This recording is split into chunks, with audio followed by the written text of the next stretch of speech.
안녕하십니까. 물리를 알려드리고 있는 아재입니다. 자, 오늘은 물리학 1, 물리학 1이 세 개의 파트로 나눠져 있죠. 크게는 이제 역학과 전자기와 파동으로 나눠져 있다고 생각하시면 되는데, 역학과 전자기는 이제 저희가 다 마무리했고, 세 번째 파트 파동에 대해서 알아보는 시간을 갖도록 하겠습니다. 그래서 8장의 제목은 파동의 성질과 활용이네요. 그래서 첫 번째 절은 파동의 진행과 굴절이 되겠습니다. 그러면 여러분들 항상 처음 배우기 때문에 정의 먼저 알아야겠죠. 그래서 이제 파동이라는 것은 보통 영어로는 웨이브라 그러죠. 그러니까 웨이브라 그러면 여러분들 잘 아시다시피 우리가 물결이 치는 걸 웨이브라 그러죠. 그리고 머리가 곱슬곱슬하게 만들어주는 걸 웨이브라 그러죠. 그래서 파동의 특성을 보면 얘는 에너지를 전달하는 수단이라고 보면 될 것 같아요. 그래서 파동이란 것은 어떤 매질이라는 게 있습니다. 얘는 에너지를 전달하는 매체가 되겠죠.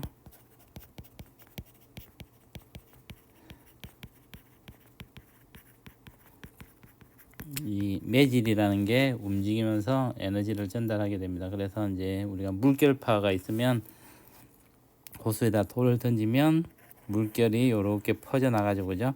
그러면 여기서 매질이란 거는 물결파에서 매질은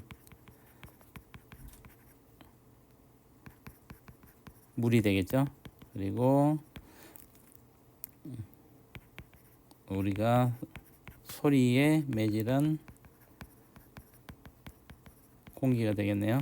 그래서 우리가 이 에너지를 전달하는 게 파동인데, 에너지를 전달하는 매체가 되는 게 매질이라 그런다. 그래서 이제 여러분들 이제 사람들이 빛의 매질을 찾으려고 엄청 노력을 했죠. 얘가 이름을 에테르라고 부르고, 빛이 어떤 매질을 통해서 에너지를 전달하는지 찾으려고 노력을 했는데 이때 이제 찾지를 못했죠. 그래서 이제 빛은 전자기파의 일종으로 전기장이 자기장을 만들고 자기장이 전기장을 만들면서 스스로 진행을 하게 된다고 알게 됐죠, 그죠? 그래서 이제 파동이 있으면 항상 매질이 있어야 된다는 걸 알고 계시면 될 것 같아요. 그리고 파동은 에너지를 전달하는 것이다, 매질을 통해서. 이렇게 정의는 좀 알면 될 것 같고, 그리고 이제 파동의 종류를 보면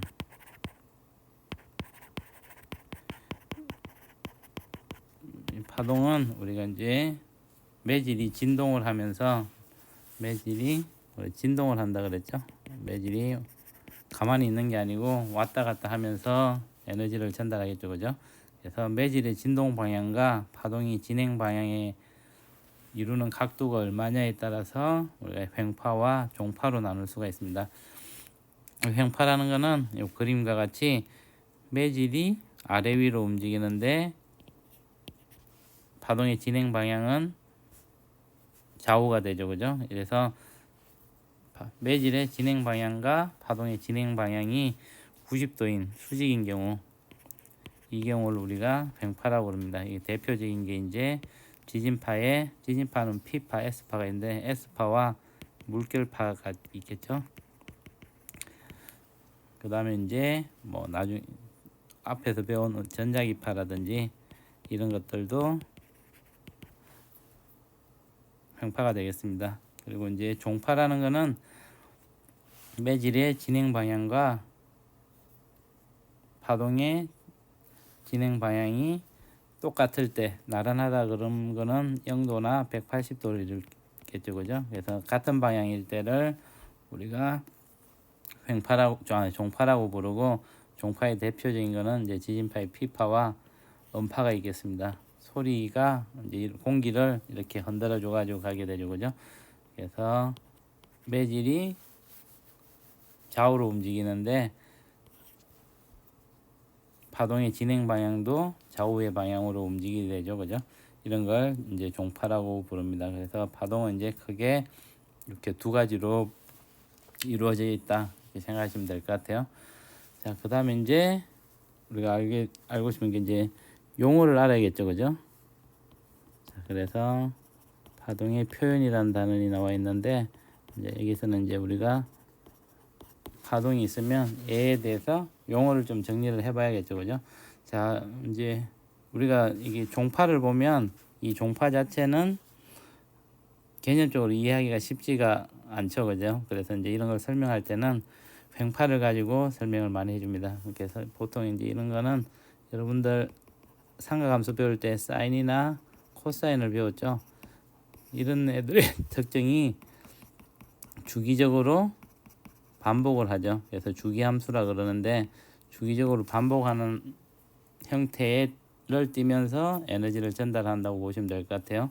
에너지가 줄면 나중에 이제 요 높이를 진폭이라 그러는데 이 진폭이 줄어들 수는 있겠죠. 가다가 에너지가 줄면. 근데 이제 에너지가 보존이 된다고 생각하면 요 높이가 똑같이 유지되고 요 간격들이라든지 이런 게 똑같이 유지가 됩니다. 그래서 요 횡파를 가지고 여러 가지 이제 용어를 좀 정의해 보면 일단 제일 중요한 게 이제 파장이라는 게 있죠. 파장은 우리가 그리스어로 람다라고 씁니다. 여기가 람다라고 읽고 파장은 람다다. 자, 파장은 우리가 이제 여기 횡파를 하나 그려 보면 꼭대기 있는 지점을 마루라고 그러고 제일 낮은 지점을 골이라고 부르는데 마루에서 마루 아니면 마루에서 마루 혹은 골에서 골까지의 거리를 파장이라고 부릅니다. 그러니까 물리적인 한번 왔다 갔다 하는데 거리라고 생각하시면 될 것 같아요. 그리고 이제 진폭이라는 게 있죠. 진폭은 이제 에너지의 크기라고 얘기를 하는데 진폭이 클수록 에너지가 크겠죠. 그러니까 물결 우리가 바다에 갔는데 파도가 밀려오는데 파도의 높이가 클수록 에너지가 크겠죠. 그 파도의 높이를 진폭이라고 부릅니다. 그리고 이제 파동의 이 매질의 진동 방향은 매질은 아래 위로 왔다 갔다 합니다. 그래서 중요한 건 이제 매질은 상하 운동만 하게 된다. 이 횡파에서는 매질이 오른쪽으로 파동의 진행 방향으로 움직이지는 않는다. 그렇게 생각하시면 될 것 같아요. 그래서 요거는 이제 위치에 대한 것들은 이렇게 나타낼 수 있고 이제 시간에 대한 것들을 나타내는 게 주기라는 게 있죠. 주기는 요 한 파장 동안 움직일 때 걸리는 시간, 한 파장 동안 움직이는데 걸리는 시간을 주기라고 그러죠. 보통 그래서 이제 주기는 시간이기 때문에 t로 많이 나타내고 있습니다. 그래서 여기서 여기까지 거리는 람다고 시간은 주기다.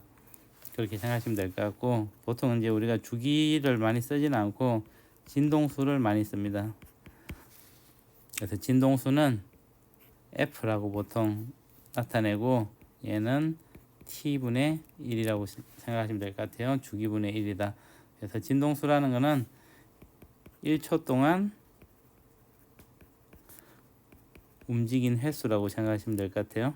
그러니까 1초 동안 이 파동이 몇 번 상하로 왔다 갔다 했는지 그래서 그걸 이제 진동수라고 생각하시면 될 것 같아요. 그래서 이제 주기와 진동수는 시간에 대해서 나타내는 거라고 생각하시면 되고 이제 여기서 가장 중요한 개념이라 할 수 있는 파동의 이제 속력을 생각해 보아야 되는데 파동의 속력은 얘가 이 파동이 왔다 갔다 하면서 여기서 시작한 애가 얼마만큼 빠른 속도로 진행하냐를 나타내는 거죠. 그죠?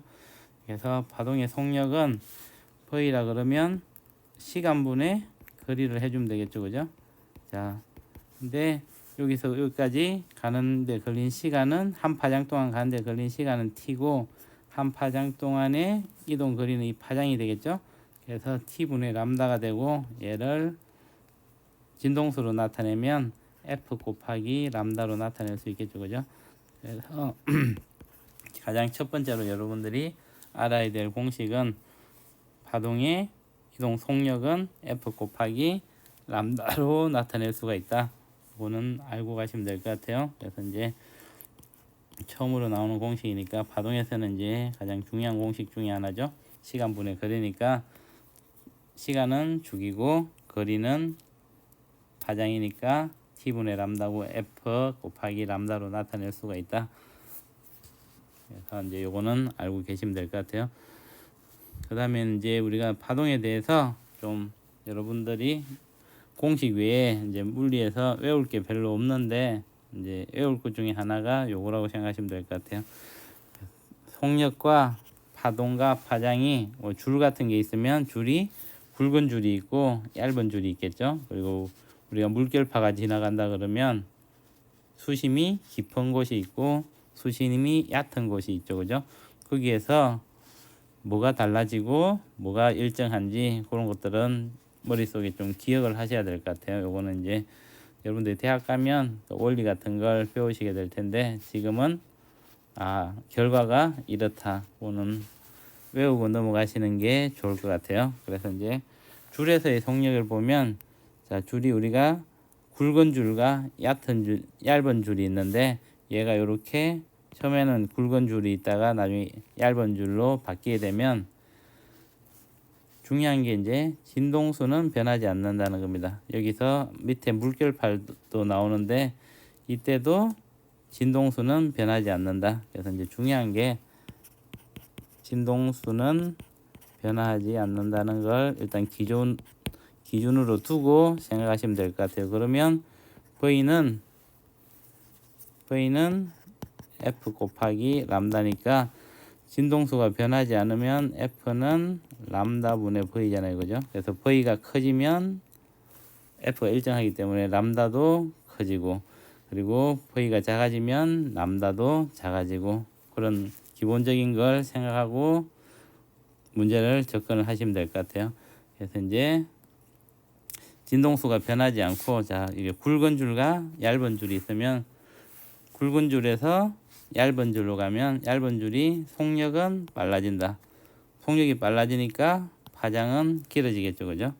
그래서 속력이 빨라진다는 거는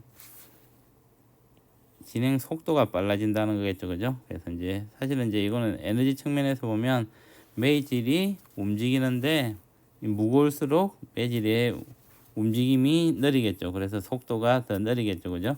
왔다 갔다 하는데 걸리는 시간이 오래 걸린다는 거죠. 그래서 속도가 느리게 된다.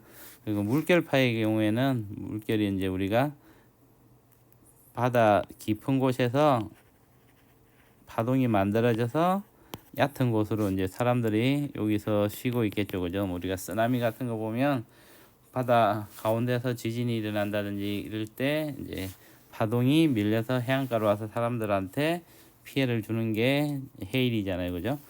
그래서 물결파는 수심이 깊을수록 빠르다. 그리고 육지 쪽으로 진행하면서 수심이 얕아지면서 속력은 늘어지고 파장도 짧아진다. 파장이 짧아진다는 것은 파장이라는 게 요 간격이었잖아요. 그죠? 바다 깊은 곳에서는 파장이 이렇게 길다가 육지 쪽으로 가까이 오면 파장이 짧아진다는 얘기는 이렇게 된다는 얘기겠죠. 그죠? 그리고 이제 뭐 진폭은 생각을 안 하셔도 되고 이때 이제 진동수를 생각해 보면 진동수는 둘개가 일정해야 된다. 그걸 기준으로 생각을 하시면 될 것 같아요. 그 다음에 이제 우리가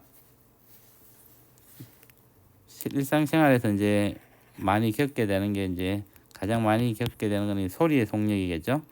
그래서 소리의 속력은 기체, 액체, 고체에서 다 좀 다르게 양상이 나타나는데 이것도 이제 여러분들이 좀 외우고 있어야 될 부분이라고 생각합니다. 그래서 이제 기체에서 속력은 기체의 이제 온도에 따라서 나타내는데 온도가 높을수록 속도가 빠르다. 온도가 높다는 것은 우리가 이제 온도라는 거는 기체의 속도라고 생각하시면 돼요. 우리가 온도는 공기가 있으면 공기의 온도라는 거는 공기가 질소와 산소 등으로 이루어져 있죠. 그죠? 온도가 높다는 거는 얘네들의 운동 에너지가 크다는 얘기예요. 운동 에너지가 크다는 얘기는 기체들의 분자의 속도가 빠르다는 얘기겠죠. 그죠? 그래서 기체의 온도가 높다는 것은 이 매질의 속도가 움직이는 속도가 빠르다는 겁니다. 그래서 이제 온도가 높을수록 전달되는 에너지도 빨리 전달된다. 그래서 고온일 때가 저온일 때보다는 전파 속도가 훨씬 빠르다. 그렇게 생각하시면 될 것 같아요. 그 다음에 이제 매질이 뭐냐에 따라서 속도가 나와 있는데, 고체일 때가 액체일 때보다 빠르고 액체일 때가 기체일 때보다 빠르다. 이거는 이제 분자 간의 거리를 보면 고체일 때가 분자 사이의 거리가 가깝잖아요. 그죠? 그래서 에너지 전달이 훨씬 빠르다고 생각하시면 될 것 같아요. 그리고 기체일 때는 이제 제일 멀리 떨어지니까 에너지를 전달해야 되는데 이 에너지 전달의 속도가 좀 느리다. 그래서 밀도가 높을수록 보통은 속도가 빠르게 된다. 그래서 고체일 때가 액체일 때보다 빠르고 액체일 때가 기체일 때보다 더 빨리 전파를 하게 된다. 이렇게 생각하시면 될 것 같아요. 그리고 이제 요 밑에 나와 있는 것도 보면 기체의 속력을 보면 공기가 있고 산소가 있고 헬륨이 있죠. 그죠? 공기는 O2 플러스 N2고 산소는 그냥 O2겠죠. 그죠? 그리고 헬륨은 HE가 되겠는데, 이걸 보면 헬륨은 더 가볍죠. 그죠? 가벼운 놈이 속도가 더 빠르죠. 그러니까 우리가 같은 온도라 그러면 무게가 가벼운 기체일수록 분자 간에 빨리빨리 움직이니까 에너지 전달이 빠르겠죠. 갈수록 이게 속력이 올라갈수록 에너지 전달이 빠르기 때문에 소리의 속도도 더 빠르다고 생각하시면 될 것 같아요. 그래서 이거는 기본적인 원리를 이렇게 생각하시면 될 것 같고, 자, 고체도 보면 알루미늄, 구리, 철이 있는데 얘는 이제 전기 전도도 있고 뭐 분자 간의 거리도 있고 밀도도 있고 그걸 다양하게 생각을 해야 되는 부분이라서 이렇게 이제 단순하게 생각할 부분은 아니라고 생각이 들어요. 그래서 이제 요거는 좀 외우고 있어야 되지 않을까. 그래서 이제 기본적으로 이 속도 같은 게 여러분들이 이제 뭐 시험에는 나오지는 않을 것 같은데, 그래도 상식적으로 이렇게 되면 이렇게 되더라. 그 정도는 이제 알고 있으면 좋을 것 같아요. 그래서 이제 기본적인 파동에 대해서는 이렇게 정리를 좀 하면 될 것 같고, 그 다음에 이제 기본적인 거는 사실은 이제 상식적으로 여러분들이 좀 알고 계셔야 하는 문제이기 때문에 이거는 잘 알고 계시면 될 것 같아요. 그 다음에 이제 우리가 가장 기본적으로 배우는 게 반사와 굴절이 되겠네요. 이제 파동이 있으면 파동의 가장 큰 특징이 반사와 굴절, 뭐 회절, 이런 우리가 빛에 대해서 빛의 이중성을 나중에 배우게 될 텐데, 빛이 입자와 같이 보이기도 하고 파동과 같이 보이기도 할 텐데, 그래서 이제 파동의 성질이라는 게 우리가 이제 제일 중요한 것들이 이런 반사하고 굴절하고 회절하고 뭐 이런 것들을 파동의 가장 큰 특징이라고 생각하시면 될 것 같아요. 그래서 이제 제일 처음에 배울 게 이 반사와 굴절이라고 생각하시면 될 것 같아요. 그래서 이 그림을 보면 우리가 레이저 포인터로 여기 물에다가 레이저 포인터를 비춰주면 일부는 반사해서 다시 나오고 일부는 굴절해가지고 물 속으로 진행을 하죠. 그죠? 그래서 이제 물을 탁하게 해놓은 거는 레이저 포인터가 지나가는 경로가 보이려면 우리가 물을 좀 탁하게 해야겠죠. 물이 탁하지 않으면 레이저 포인터가 지나가는 게 잘 보이지가 않죠. 그죠? 사실 우리가 상식적으로 좀 알고 계셔야 될 게, 우리가 레이저 포인터를 이렇게 A에서 B로 쏘았을 때 이 지점에서 봤을 때 이 레이저 포인터 불빛이 보인다는 것은 사실 우리가 이 레이저 포인터를 볼 수는 없어요. 근데 이 불빛이 보인다는 것은 이런데 먼지가 많아가지고 산란되는 걸, 이렇게 산란되면 사방으로 퍼지겠죠. 그죠? 그래서 이게 지나가는 걸 볼 수 있는 거예요. 실제로 이제 깨끗하고 이런 산란이 일어나지 않으면 우리가 이 레이저 포인터가 지나가는 경로를 알 수는 없겠죠. 그죠? 그래서 이제 주로 이제 반사파와 굴절파가 있는데, 우리가 요 매질하고 첫 번째 매질이 있고 두 번째 매질인데 요가 만나는 경계선이 있죠. 그죠? 이 경계선에 수직으로 끈 선을 법선이라 그래요. 이거는 이제 꼭 알고 계셔야 되는데 얘를 법선이라 그런다. 그래서 보통 이제 우리가 법선은 노멀 라인이라 그래요. 수직으로 끈 선이다. 그리고 이제 이 법선과 입사파가 이루는 각도를 입사각, 그리고 법선과 반사파가 이루는 각도를 반사각. 그런데 항상 입사각과 반사각은 같다. 그래서 입사파와 반사파는 뭐 크게는 우리가 뭐 시험이라든지 일반적으로 뭐 고려할 필요가 없어요. 반사파는 입사각하고 똑같이 나온다. 근데 이제 굴절이라는 거는 이 각도가 달라져요. 우리가 이제 이 법선과 굴절된 파동이 이루는 각을 굴절각이라 그러는데, 이 굴절각은 이제 매질에서 첫 번째 매질에서 다른 매질로 갈 때 굴절각이 바뀌게 되죠. 그죠? 이걸 이제 수식으로 나타낸 게 스넬의 법칙이라는 게 있습니다. 그래서 요 스넬의 법칙만 외우고 있으면 이제 여러분들이 문제는 좀 쉽게 풀 수가 있어요. 이런 것들은 물리에서 나오는 법칙들은 앞에서도 말씀드렸지만 실험에 의해서 얻어진 값이에요. 이걸 이제 원리를 설명하는 거는 그렇게 쉬운 일이 아니고 법칙이니까 이거는 이렇게 받아들이시면 될 것 같아요. 그래서 우리가 이제 스넬 법칙을 알기 위해서는 굴절률이라는 걸 생각을 하시면 될 것 같아요. 굴절률이라는 거는 굴절이 얼마나 일어나는지 그걸 굴절률이라 그런다. 그래서 굴절률은 일반적으로 속도가 우리가 이제 진공이나 공기 중에서가 속도가 제일 빠르고, 뭐 빛 같은 경우에 그다음에 이제 어떤 매질에 들어가면 빛의 속도가 진공 중의 속도보다는 느려지죠. 그죠? 그 속도의 비를 굴절률이라고 생각하시면 돼요. 그래서 이게는 진공에서의 빛의 속도, 그다음에 얘는 어떤 매질에서의 빛의 속도라고 생각하시면 되고, 그러면 진공에서가 항상 크기 때문에 얘는 1보다 항상 크거나 같겠죠. 진공이 1이고 진공에서의 굴절률을 1이라 그러고, 그 다음에 다른 매질에서의 굴절률은 요 속도 B로 나타낼 수 있다. 자, 그러면 이때 이제 스넬의 법칙이 뭐냐 하면은 요 사인 R분의 굴절각분의 입사각이라 했죠. 세타는 뭐 우리가 I나 세타로 나타내는데 I로 나타내겠습니다. 그러면 사인 R분의 사인 I는 V2분의 V1, 두 번째 매질에서의 속도분의 첫 번째 매질의 속도는 람다 2분의 람다 1. 그러니까 두 번째의 파장분의 첫 번째 분의 파장은 n1분의 n2로 나타낼 수 있다. 얘가 이제 스넬의 법칙이라고 보시면 돼요. 그래서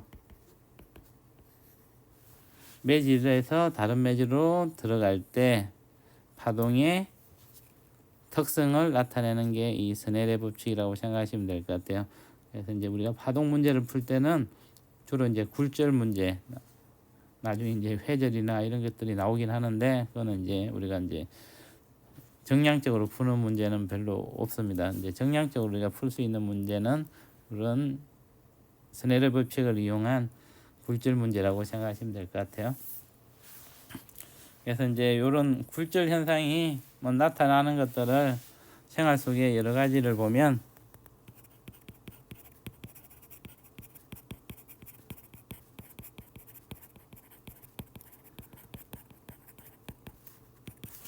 자, 첫 번째는 이제 우리가 이제 낮과 밤이, 여러분들 낮과 밤에 바다와 산에서 부는 바람이 다르죠. 그죠? 그러니까 흙이 빨리 데워지고 물이 늦게 데워지고 늦게 식기 때문에 산하고 바다하고 이제 낮과 밤의 온도 차이가 생기죠. 낮에는 땅이 빨리 데워지고 밤에는 땅이 빨리 식으니까 온도 차이 때문에 낮에는 땅에 있던 공기가 위로 올라가고 바다에서 바람이 불어오죠. 그다음에 밤이 되면 바다가 훨씬 따뜻하기 때문에 바다에 있는 공기가 위로 가고 산에서 바다 쪽으로 바람이 불죠. 그래서 이제 그게 이제 온도 차이나 아니면 뭐 온도에 따른 밀도 차이, 공기의 밀도 차이 때문에 우리가 바람이 분다는 거는 밀도 차이가 생겨서 우리가 밀도를 기압이라 그러죠, 그죠? 그 기압 때문에 생기는데 뭐 그런 현상이 나타납니다. 그래서 이 소리도 뜨거운 공기와 차가운 공기가 있으면 소리의 전파 속도도 달라지겠죠, 그죠? 그래서 낮이 되면 땅이 데워지니까 땅이 뜨겁게 되겠죠, 그죠? 그리고 윗부분이 차갑게 되겠죠. 그래서 이제 우리가 소리를 지르게 되면 이쪽의 속도가 느리죠. 그리고 아래쪽의 속도, 따뜻한 쪽의 원파의 속도가 빠르다 그랬죠, 그죠? 이렇게 V1과 V2라 그러면 아래쪽이 훨씬 빠르기 때문에 소리가 위쪽으로 휘어가겠죠, 그죠? 근데 밤이 되면 위에 있는 땅이 빨리 식기 때문에 아래쪽의 속도가 느리고 위쪽의 속도가 더 빠르겠죠, 그죠? 그러면 아래쪽으로 이렇게 휘어져 내려오겠죠, 이 파동이. 그래서 이런 원리 때문에 낮과 밤에 우리가 소리를 치면 낮에는 소리가 위로 올라가는 것 같이 들리고 밤에는 아래쪽으로 쫙 깔리는 것 같이 들린다는 이런 원리를 생각하시면 될 것 같아요. 그 다음에 이제 나와 있는 거는 신기루가 있죠. 신기루는 이제 실제가 아닌데 우리가 실제 거기 있는 것 같이 보이는 거예요. 여러분들이 이제 일반 상대성 이론 할 때 우리가 이제 태양이 있으면 빛이 휜다는 걸 배웠잖아요. 그래서 이제 실제 태양이 여기 있고 우리가 여기서 관찰하면 별이 이 뒤에 있는 별에서 오는 거는 사실은 태양 때문에 우리가 이렇게 볼 수가 없죠, 그죠? 그래서 이 태양 뒤쪽에 있는 걸 볼 수가 없는데 우리가 여기서 태양에 의해서 공간이 휘어서 여기서 오는 빛을 볼 수가 있죠, 그죠? 그러면 우리가 여기서 빛을 봤을 때는 태양은 분명히 여기 있으니까 태양 뒤에 있다고 못 느끼죠. 이 빛이 어디서 왔다고 느껴요? 이 별은 이 지점에 있거나 뭐 이런 지점에 있겠다. 이렇게 생각하게 되잖아요, 그죠? 이런 거라고 생각하시면 돼요. 신기루도 이런 거다. 그래서 이제 이 두 번째 가운데 그림을 보면 우리가 실제로는 여기서 오는 빛을 보게 되죠, 그죠? 근데 얘가 태양에서 빛이 와가지고 얘가 이제 사방으로 빛을 내보내는데 실제 이 아래쪽으로 온 빛은 우리 눈에 안 들어와야 되는데 아래쪽 공기가 뜨겁다 그랬죠. 여기는 속도가 빠르고 위쪽 공기가 느리니까 아래쪽으로 갔던 빛이 우리 눈으로 이제 들어오게 되죠. 그럼 우리 눈에는 어떻게 보이겠어요? 얘가 이 아래쪽에 오토바이가 있는 것 같이 보이겠죠, 그죠?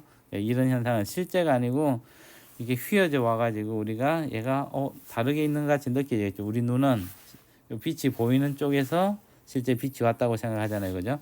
그래서 이런 현상들을 신기루라고 부릅니다. 그래서 이제 얘는 굉장히 낮에 아스팔트 같은 데가 엄청 뜨거워져서 우리가 아지랑이 같은 게 피어나오는 게 이제 공기가 그렇게 흐르기 때문에 굴절이 일어나서 그렇게 보이는 건데, 그래서 이제 이렇게 나타나는 걸 신기루라고 생각하시면 될 것 같아요. 그 다음에 이제 굴절 현상은 우리가 렌즈가 있죠. 우리가 렌즈가 있으면 빛의 방향을 바꿔주죠, 그죠? 그래서 이제 볼록 렌즈가 있으면 얘를 모아주고 이걸 초점이라 그러죠. 그 다음에 오목 렌즈가 있으면 빛을 퍼뜨려주죠. 오목 렌즈도 이제 똑같이 가상의 초점이 여기 존재하죠, 그죠? 모으면 이런 점이 초점이 된다. 그래서 이제 빛의 굴절을 이용한 것들은 이렇게 볼록 렌즈, 오목 렌즈 뭐 이런 것들이 있을 수 있다. 그 다음에 이제 또 우리가 주로 볼 수 있는 것들은 젓가락 같은 게 이렇게 물에 담겨 있다든지 우리가 발을 물에다 이렇게 담그고 있으면 실제 통전이 여기 있다 그러면 우리가 통전을 이렇게 오는 통전에서 우리가 실제로 봐야 되는 건 이렇게 직선으로 하는 거 빛을 봐야 돼서 통전이 여기 있다는 걸 느껴야 되는데 이렇게 온 빛이 이렇게 굴절을 해갖고 우리 눈에 들어오진 않아요. 우리 눈에 들어오는 거는 얘가 이 위쪽으로 온 빛들이 우리 눈에 이제 들어와요. 꺾여가지고. 그래서 이제 얘가 실제 얘가 같은 매질이면 여기서 봤을 때 보이는 놈이 여기서 보인다는 거겠죠, 그죠? 근데 우리가 보기엔 어때요? 빛이 여기서 오네? 그러면 통전이 여기 있네? 이렇게 느끼겠죠, 그죠? 그래서 굴절이 있으면 우리가 사실을 좀 왜곡해서 보여지는 게 있다고 생각하시면 될 것 같아요. 그래서 이제 길이도 더 짧아 보이기도 하고 길어 보이기도 하고, 우리가 발을 물에다가 넣으면 어때요? 여기서 오는 것 같이 보이기 때문에 실제는 이만큼 길이가 돼야 되는데 요 길이만큼 보이기 때문에 발이 훨씬 짧아 보이죠, 그죠? 이런 현상을 느낄 수 있다. 이게 이제 빛이 굴절되기 때문에 우리 눈이 잘못 보는 현상들이라고 생각하시면 될 것 같아요. 요 파동의 성질과 활용은 좀 길기 때문에 첫 시간은 여기까지 하고, 다음 시간에는 광통신과 전판사 부분을 하도록 하겠습니다. 시청해 주셔서 감사합니다.